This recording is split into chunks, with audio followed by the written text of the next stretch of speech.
Hello mga kainday ko! Ayan, another day, another entry na naman tayo for today's video. Hindi nga ako nag-upload kahapon mga kainday ko kasi alam ko naman na umay na kayo sa aking mga long video. Ay, taray, may pagganar! Charis lang po!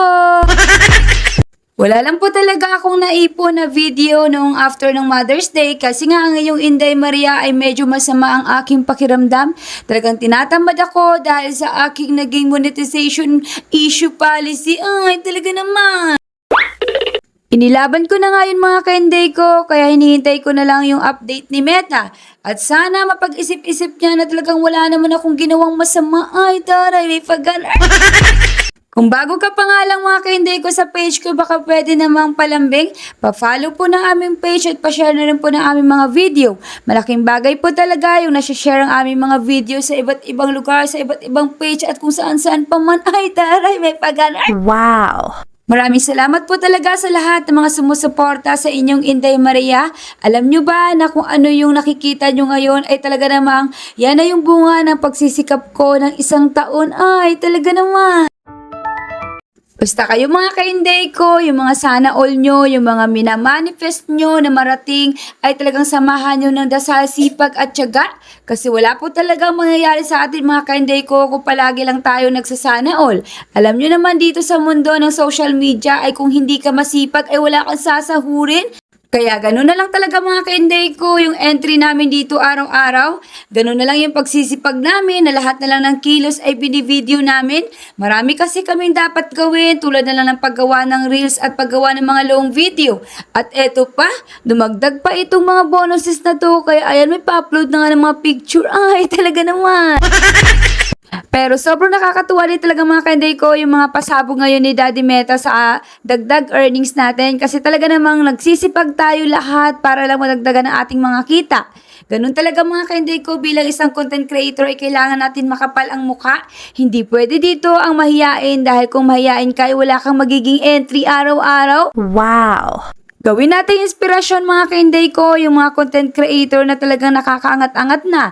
Dahil alam nyo naman kung saan sila nagsimula, grabing sipag, puyat po talaga ang kanilang ginagawa bago nila narating yan. Kaya tayong mga baguhan pa lang ay talagang itodo, sipag natin, lahat ng ginagawa natin. At wag din natin kalimutan mga kainday ko na palagi tayo nakasmile sa lahat ng entry natin. Nararamdaman kasi yon ng mga nanonood sa atin kung masaya tayo sa ginagawa natin. Ang hirap naman kasing sabihin na nag-enjoy tayo tapos nakabusangot ang ating mga mukha. Ay, talaga naman. Charis lang po. At eto nga mga kainday ko, naisipan na naman namin ni Dudong Caleb na mag-jamming na kumain ng mangga. Meron pa kasing 2 piraso na natira doon sa rep dahil hindi namin naubos. At syempre kapag may mangga ang inyong Inday Maria mga kainday ko ay talagang hindi pwedeng hindi ako magluto ng alamang bagoong. Alam nyo naman na yan po talaga ang paborito kong sausawan. Ay, talaga naman. Wow! At habang naghihintay nga ang aking amo dyan mga kainday ko na si Dudong Caleb ay eto, minamadali ko nang hiwain ang mangga dahil alam niyo naman yung si Dudong Caleb habang nagbabalat ako, talaga nakabantay na yan sa gilid pero hindi nyo lang siya nakikita. Ay, talaga naman. Nakakatuwa talaga mga kainday ko kapag yung anak mo ay ka-jobbing mo pagdating sa kainan. Si Inday Sofia po kasi talaga mga kainday ko ay marami siyang pagkain na hindi kinakain. Pero ito talagang si Bunso, lahat na lang talaga ng pagkain ay kinakain niya. At charan! O diba? Magkatabi na nga kami ng aking amo dyan dahil kakagising niya lang yan. Ang sabi ko sa kanya habang manunood kami ay kakain muna kami ng achim.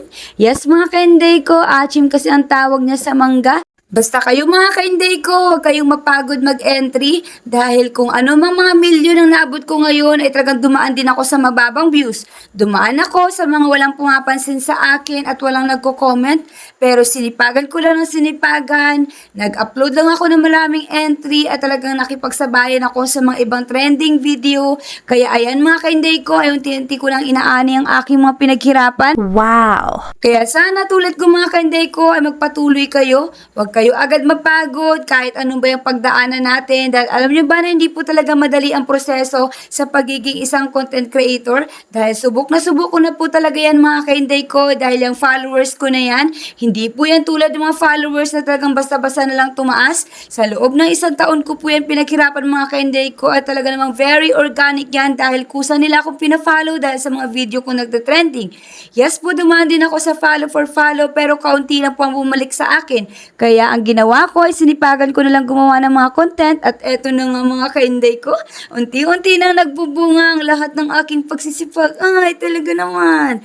Thank you, Lord. Talagang napapa-thank you, Lord po talaga ako mga kainday ko dahil kung dati $100 lang ang minamanifest ko, ngayon ay talaga namang unti-unti na itong lumalaki. At sana talaga ay magtuloy-tuloy ng aking pagsahod. Para naman kahit papaano ay makawala na kami sa kautangan. Nakaka-stress din kasi talaga mga kainday ko kapag meron kang iniisip na bayarin. Okay na yung upa ng bahay, kuryente ang aming iisipin. Ay, talaga naman. Wow. At nung tanghali nga mga kainday ko ay umulan talaga ng sobrang lakas. At eto, pagka-uwi ni Inday Sofia galing maghatid ng yelo ay talaga namang umentry na maligo ang dalawang bagets. At syempre hindi pwedeng dalawa lang sila dahil sobrang dami po talaga ng bata dito sa apartment na inuupahan namin. Kaya charan, kitang-kita nyo naman, diba? Sobrang happy talaga yung mga bata nung umulan ng malakas dito sa lugar namin. Gustong-gusto ko nga din dyan mga kainday ko, maligo rin, kaya lang naligo na ang dalawang bagets. At syempre nakapaligo na rin ako kanina, kaya ayoko na rin talagang umentry dahil nararamdaman kong sobrang lamig talagang hangin. Malakas kasi hangin mga kainday ko, kasabay nito ang kulog kidlat at talaga namang sobrang buhos ng ulan. Kaya tuwang-tuwa nga mga bata dyan mga kainday ko. At eto, pagkatapos ng ulan ay syempre, hindi pwedeng hindi umentry ang inyong Inday Maria dahil tuwang-tuwa na naman ako mag-upload ng aking mga reels. Marami kasing achievements na naman ngayong araw kaya talaga namang sinipagan ko na naman ang sinipagan dahil alam nyo naman na dito sa mundo ng social media ay views ang ating kailangan. Ay, talaga naman. Basta ilang mga kainday ko, mentry lang kayo palagi dahil hindi natin alam kung kailan ang swerte natin dito sa mundo ng social media. So, yun lang po. God bless!